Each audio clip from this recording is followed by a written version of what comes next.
Ji, Assalamu alaikum. So today we are going to have our MCQs class regarding our paper of May-June 23-11, variant 11, variant 11. So this is the paper May-June 23, variant 11, AS Accounting for paper 1. For P1 for 2024, the paper is going to come. So let's start solving this MCQs paper. Which statement describes the purpose of preparing a trial balance? To assist in the preparation of financial statement, you know that we prepare financial statement after the preparation of trial balance. So it's important to calculate owner's equity, to calculate profit for the year, to prove that ledger balances are free from errors.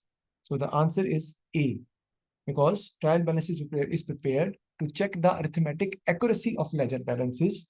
It shows that total debits are always equal to total credits, right? And it tells the balances of T accounts prepared in the ledger. To prove the ledger balances are free from errors, that is not necessary. There can be error, but the two sides are always equal. So they can check the accuracy, arithmetic accuracy only, but they can't prove that they are free from errors. So trial balance basically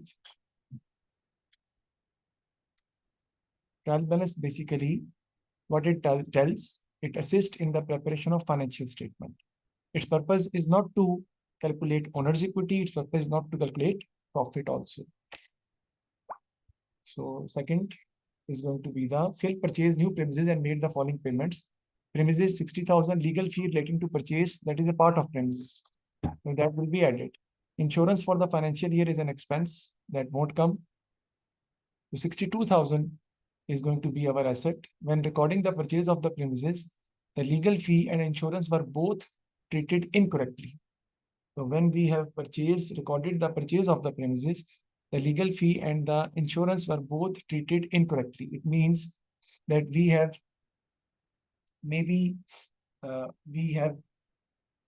subtracted legal fee, or we have added insurance. Unfortunately, insurance won't come and legal fee should be the part of the purchase.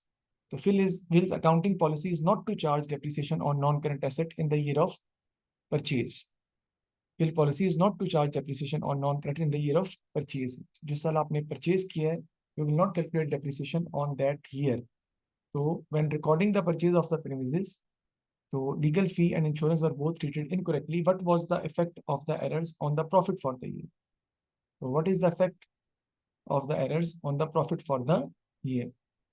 So you have basically added legal fee in the premises. Oh, sorry, legal fee you have recorded in expenses, and insurance is already an expense. Maybe you have added it in the non-current asset rather than expense. That's why he's saying that you have treated both items incorrectly, because legal fee relating to purchase is a non-current asset. It's not an expense. Insurance is an expense. You have added it in the premises. You have treated it as non-current asset. So it means that when you haven't recorded insurance 1300, and instead 1300 means, sorry, 700, expense has understated, and with 2000, expense has overstated. So 1300, you have recorded expense by 1300 more than its actual amount. So because of that, your profit will be understated by 1300. How come, sir? Let me explain this for you.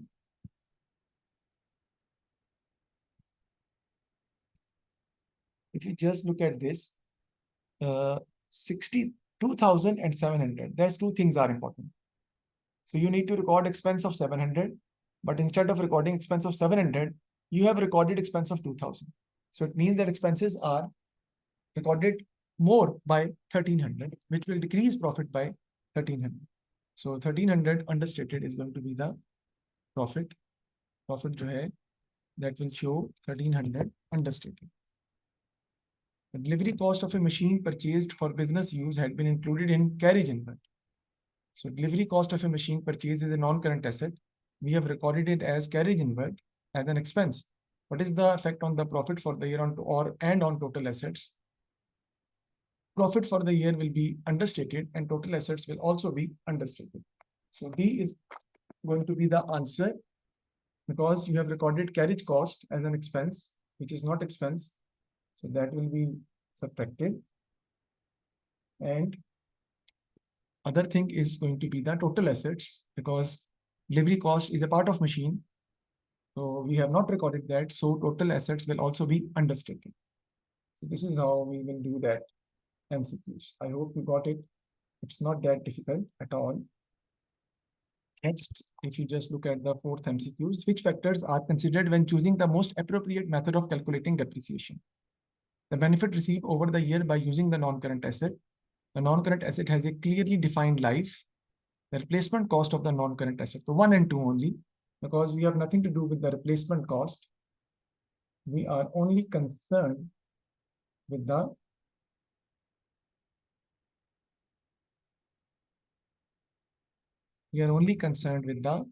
benefit received over the year by using the non-current asset because that should be recorded as a depreciation as an expense, and non-current asset should have a proper useful life, estimated life. So 1 and 2 is the answer. The carrying value of a company's non-current asset at the beginning and at the end of a financial year is shown. Carrying value ka matlab means book value. During the year, non-current asset were sold 20,000 cash, realizing a profit on disposal of 5,000.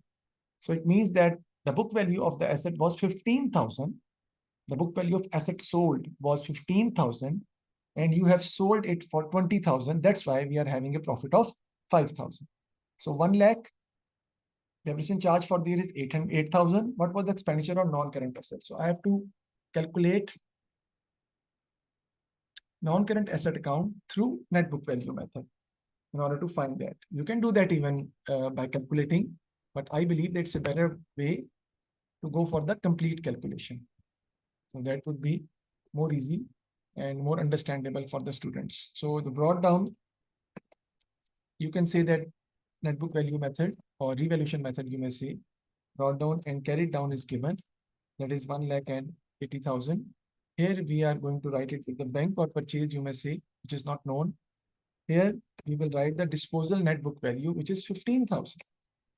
The book value of the asset sold is 15,000. It has been sold for 20,000 to have a profit of 5,000.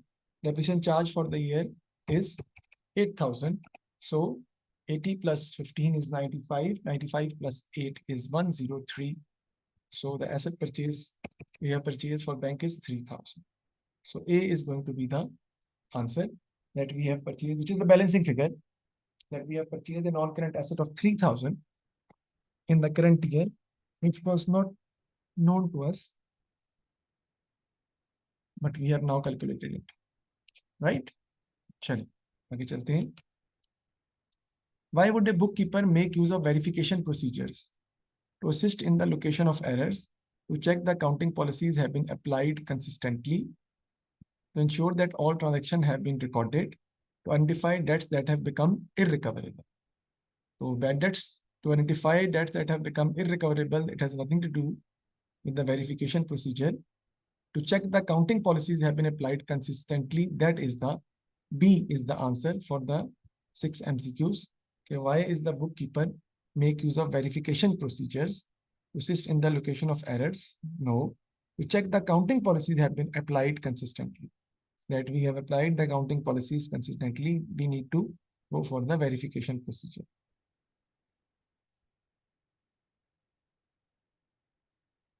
Next, Douglas prepared a trial balance and found that the total of debit column was high, $50 higher than the total of the credit column. So it means that we have a suspense account which will be written on the credit side because debit side is higher than the credit side. The following errors were discovered. A purchase invoice for $100 had been incorrectly recorded. An irrecoverable debt of 50 had been incorrectly recorded. Which combination of the two errors together caused the difference in the total? So error 1, error 2 recorded in the purchase journal as $50. So we have recorded it as $50 in the purchase journal. So that won't be the correct answer. Both entries reversed. That is wrong actually. Recorded in purchase journal at 50. We have recorded it at 50 in the purchase journal, not recorded at all. I don't think so. That will be the answer. Because 50 debit side of trial balance should be higher than 50. So you have to go for the effect of both the transaction in that way that it should be higher than 50. The purchase invoice for 100 had been incorrectly recorded in the purchase journal at 50. Because of that, or not recorded at all 50 bad debts, both sides will be there is a difference. Recorded in the sales journal rather than purchase journal. So we, rather than passing the entry purchases to supplier, we have passed the entry trade receivable or customer to sales, right? So now what you will do, you will reverse the entries, means that purchases credit, sales credit, and the customer or supplier is going to be debited. So there is no suspense coming in this entry, recorded in the expense account only. So bad debts of 50 had been recorded in the expense account only. It means that we have debited the bad debts. We have debited the bad debts, but credit side is still vacant. So the rectifying entry is going to be suspense debit, trade receivable credit, suspense debit. The suspense is going to be debited because of trade receivable. So that is not the balance of suspense. Suspense should come on the credit side because debit side is heavy. So recorded in the sale journal rather than the purchase journal, recorded in the sale ledger account only. So D is the answer. Recorded in the sale ledger account only. It means that we have to pass the entry bad debts to trade receivable. We have credited trade receivables only. So the entry is going to be bad debts debit and suspense credit. Suspense is going to be credit balance. Suspense will be credited with the name. Let me pass the entry and then I will show you, because C is going to be the answer actually. So let me make you more clear. Recorded in the expense account only. So recorded in the expense account only means that bad debts is recorded. So the rectify entry will be suspense to trade receipt. Now if I will post this entry in the suspense account, if I will post this entry in the suspense account, suspense is going to be debit, right, by 50 because of trade receivable, right? And here is come the difference in trial balance. Yes, difference of suspense, and that is 50. So this is the answer, because debit side was $50 higher than the credit column. So I will write the suspense difference on the credit side to make the two sides equal. So C is going to be the answer, because error 1 will not affect trial balance at all, because the whole entry which needs to be recorded in the sales journal has been recorded in the purchase journal. So there is no involvement of suspense in that. But error 2, we have recorded in the expense account only. So there will be entry suspense to trade receivable. So suspense is going to be debit by because of trade receivable, and the difference of the trial balance will come on the credit side by 50. So if debit column of the trial balance is higher than the credit column, so we have a difference of trial balance coming on the credit side with an amount of 50. So a little bit of technical question this was, but we have gone for that, and C will be the answer for this. When preparing a bank reconciliation statement, which item is an uncredited deposit? So what is uncredited deposit? Anything which is deposited in the bank and debited in the cash book, but not yet credited in the bank statement, that is going to be our uncredited deposits. So a check to a credit supplier not yet recorded in the bank statement, no, that is for payment. A credit transfer from a customer not yet recorded in the cash book, no, that is a receipt. An amount charged by the bank not yet recorded in the cash book, that is payment. An amount paid into the bank not yet recorded in the bank statement, that is going to be uncredited checks. NC, not credited checks.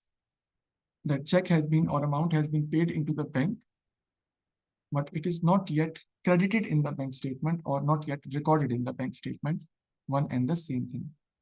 The company received its bank statement dated 30th June showing a credit balance of 6890. The cash book on that date has a debit balance of 7234. The following items were discovered. Bank charges of 54 had not been entered in the cash book.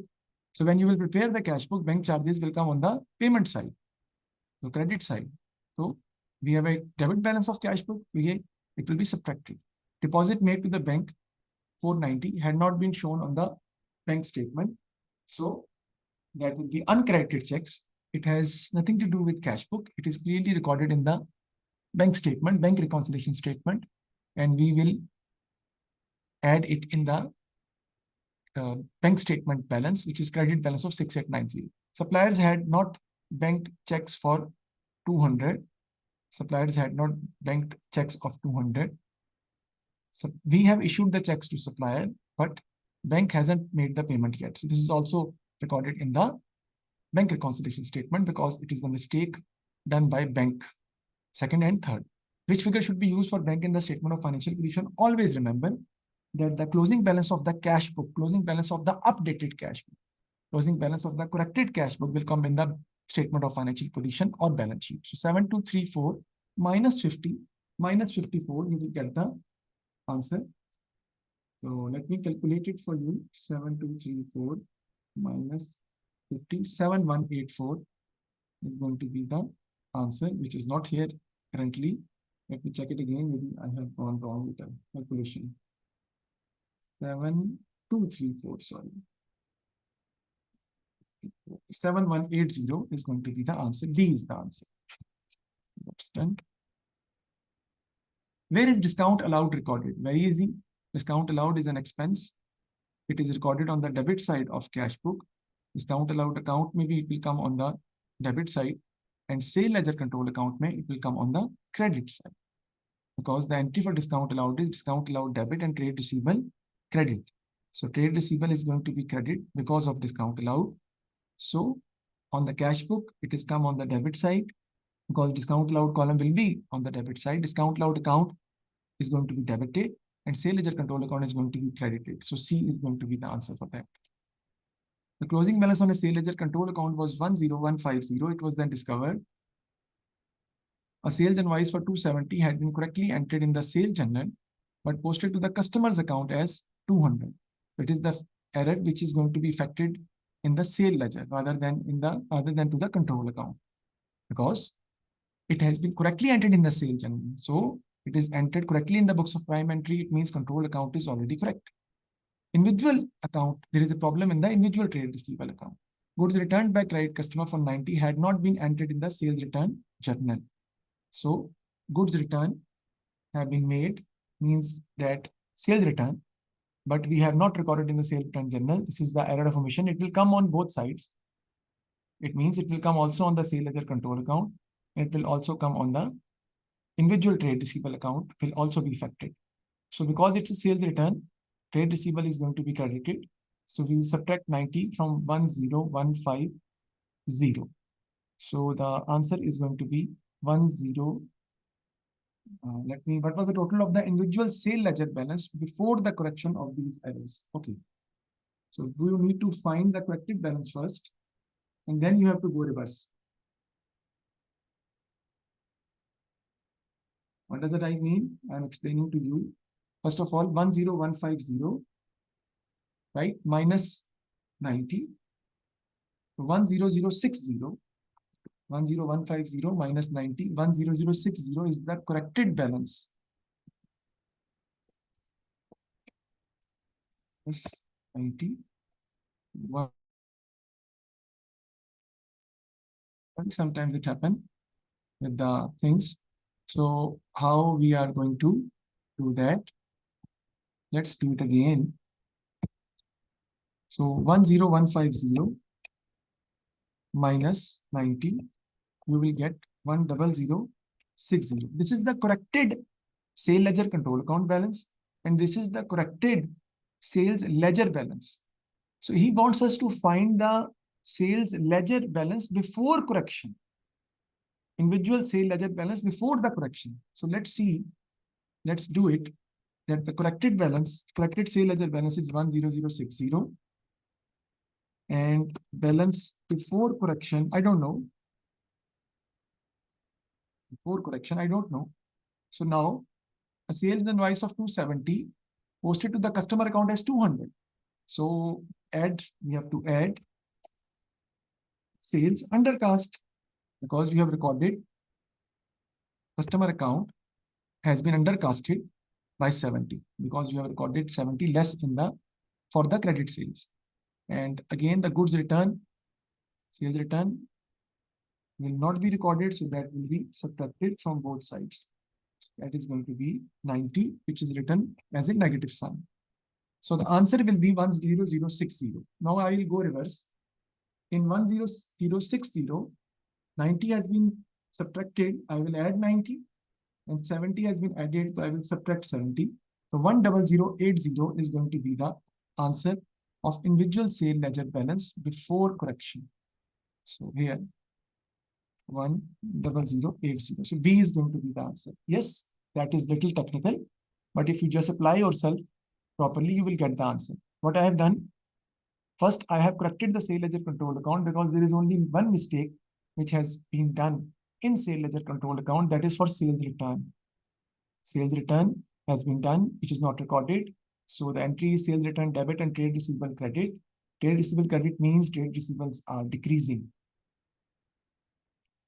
So what I will do, 10150 minus 90, 10060 is the corrected sale ledger control account balance, and the same corrected balance should have been for individual sale ledger. We need to find balance before correction. So now I have to look the mistakes according to the individual sales ledger. So 200 we have recorded in customer account, 70 will be added in trade receivable because we have recorded less credit sales, and sales return will be subtracted. So I will go reverse, 10060 plus 90 minus 70. I will get the answer of 10080. The company undervalued the closing inventory for its current accounting period.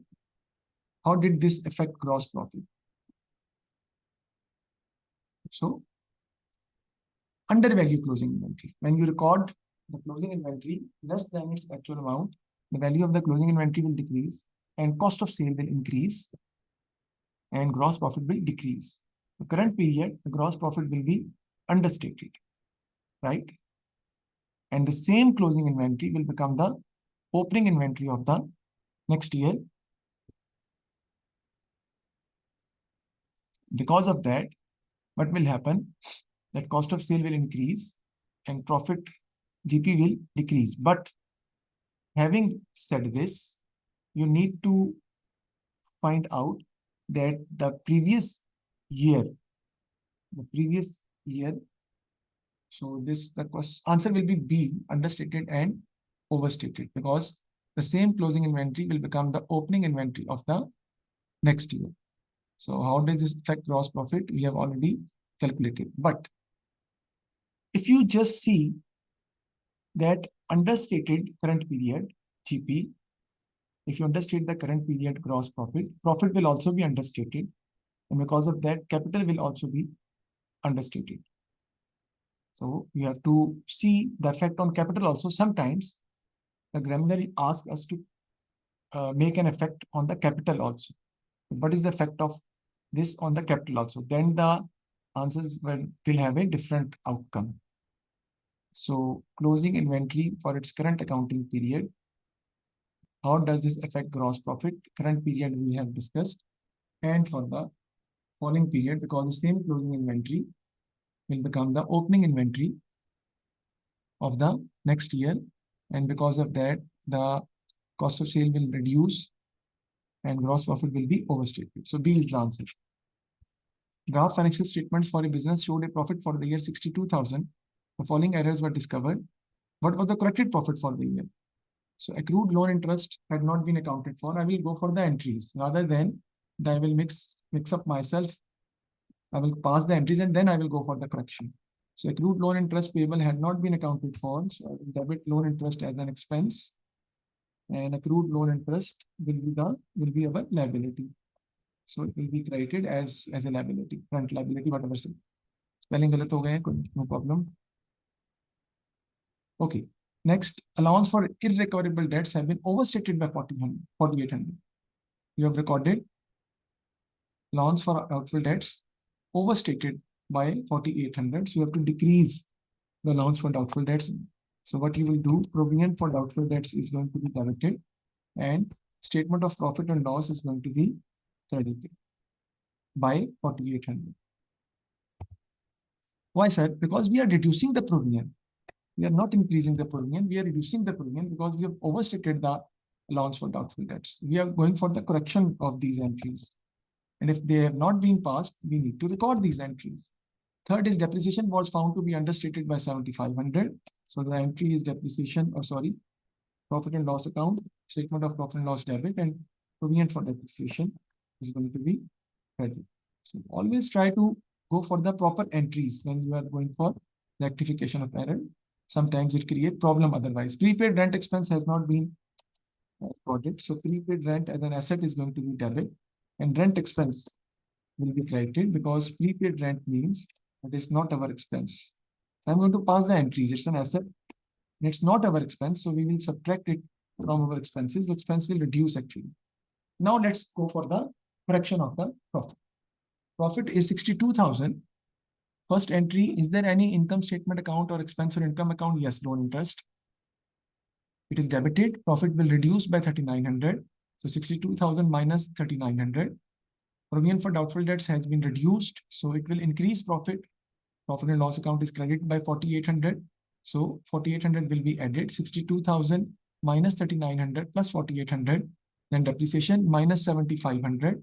And again, 2,600 will be added. Why, sir? Because profit is increasing. Why? Because rent expense is credit.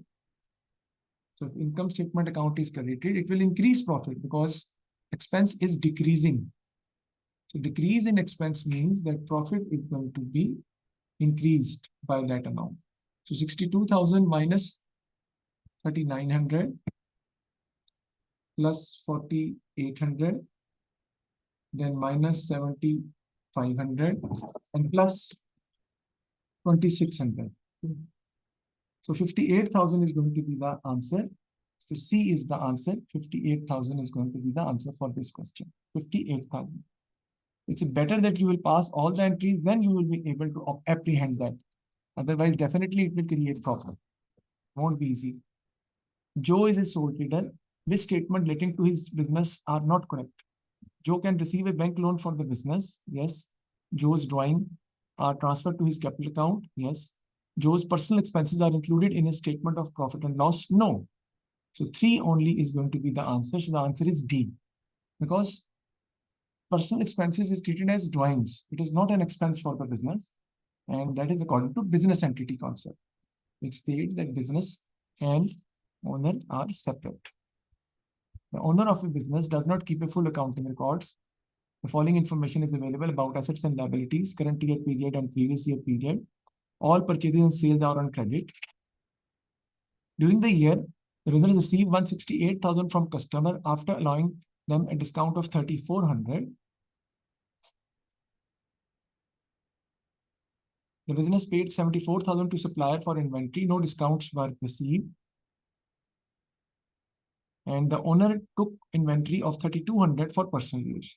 So what was the gross profit for the year? Number one, that we have a goods drawing of 3,200 for personal use. The goods drawing will come, obviously, opening inventory, previous year end is your opening inventory 17,500, closing inventory is 19,200. And then you have to prepare SLCA and PLCA. It's very easy. You will prepare SLCA and PLCA. You will find credit sales and credit purchases, and then you will solve the question. Because these amounts, this 168,000 is receipt from trade receivable, and discount is 3,400, and the payment made is 74,000 to supplier. That is payment made to supplier, and there is no discount. On owner's goods drawing is 3,200 for personal use, and simply he's asking you to find the gross profit. So if you want to prepare SLC or PLC, I can prepare it for you. If you are finding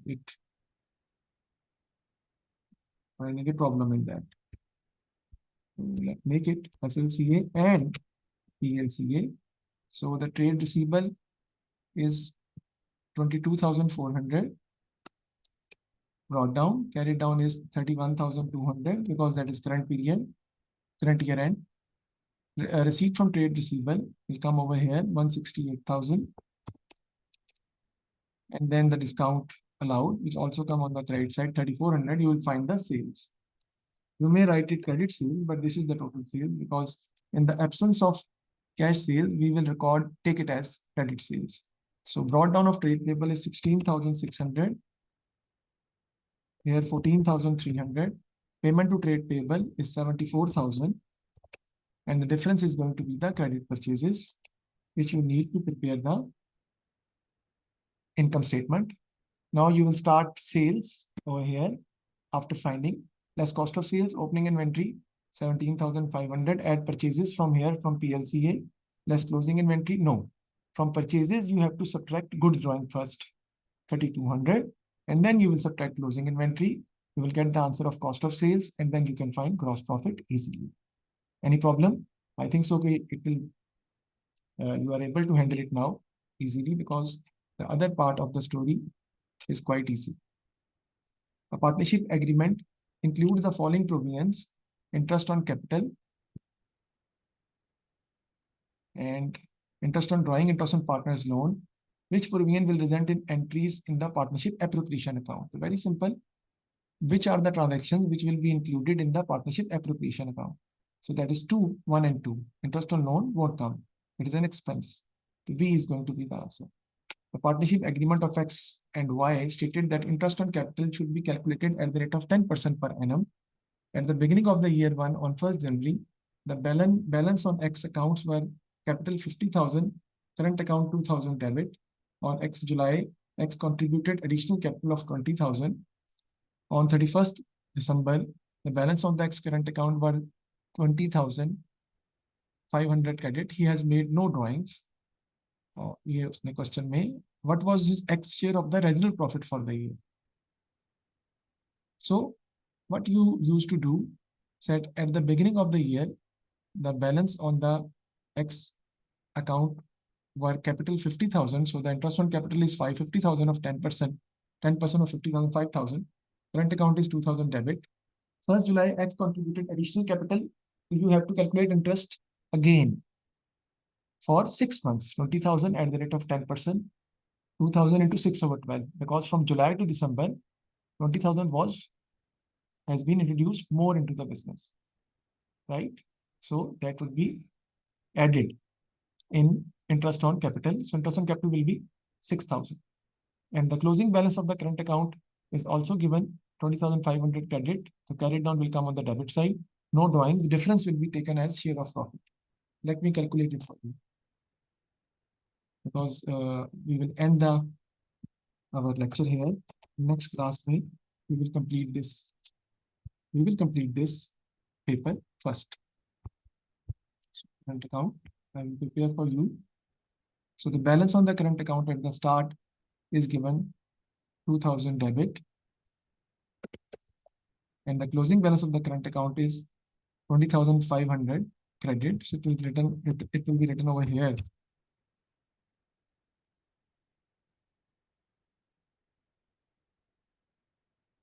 Right?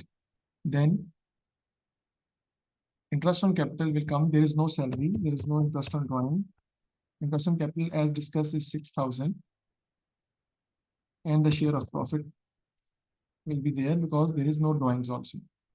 So 20,500 plus 2,000, 22,500 minus 6,000, that is 16,500. So C is going to be the answer for this question. If you want me to calculate it, let me do that. 22,500 minus 6,000, that is 16,500. So C is the answer. But remember that you have to calculate interest on capital on the additional 20,000 of the capital for 6 months only. The following action took place in respect of a limited company. A transfer of 50,000 was made from retained earning to general reserve. Issue of 2 lakh ordinary share at a price of 2.5 each were made. Non-current asset with a carrying value of 12 lakh 50,000 were revalued at 15 lakh. Ordinary dividend of 1 lakh was proposed. What was the increase in company's total equity? So one thing is important, that dividend won't increase because proposed dividend will not be recorded in the books of accounts, right? transfer of 50,000 was made from retained earning to general reserve, it will also not affect the equity of the company. Why? Because retained earning will decrease, and with the same amount, general reserve will increase. But 2 lakh shares at the rate of 2.5, that will increase the equity by 5 lakh. And non-current assets, which has increased from 1250 to 15 lakh, it means that 2,50,000 will also increase from here. So D is the answer, 7,50,000, 5 lakh because of the equity and share premium, and 2,50,000 because of the revaluation reserve. So 7,50,000 will be the answer. D is the answer. So Gordon sells goods on credit to Sybil, which information from Sibley's financial statement is of greatest interest to Gordon. Gordon बेचता है ना, sell करता है. Current ratio, gross profit margin, markup, return on capital employed. That is current ratio. So that he may be able to know that he has enough amount to pay back his current obligations. Which action would in general improve the asset test ratio of a business in the short term? Delaying trade payables is the right answer. Selling inventory and selling surplus non-current asset, and trade receivable paying their debt. So trade receivable paying their debt won't affect at all. Selling non-current assets will improve liquid ratio, obviously. So 3 will be a part of the answer, right? And delaying trade payables or selling inventory. If you sell inventory, so what will happen? Inventory will decrease and cash will increase. Inventory is not a part of the liquid ratio. We subtract inventory, won't take inventory into that. So that will be B is the answer, 2 and 3. Because inventory is not a part of liquid ratio. When we sell inventory, cash will increase automatically. The liquid ratio will increase. So 2 and 3, B is going to be the answer. Now we will do the last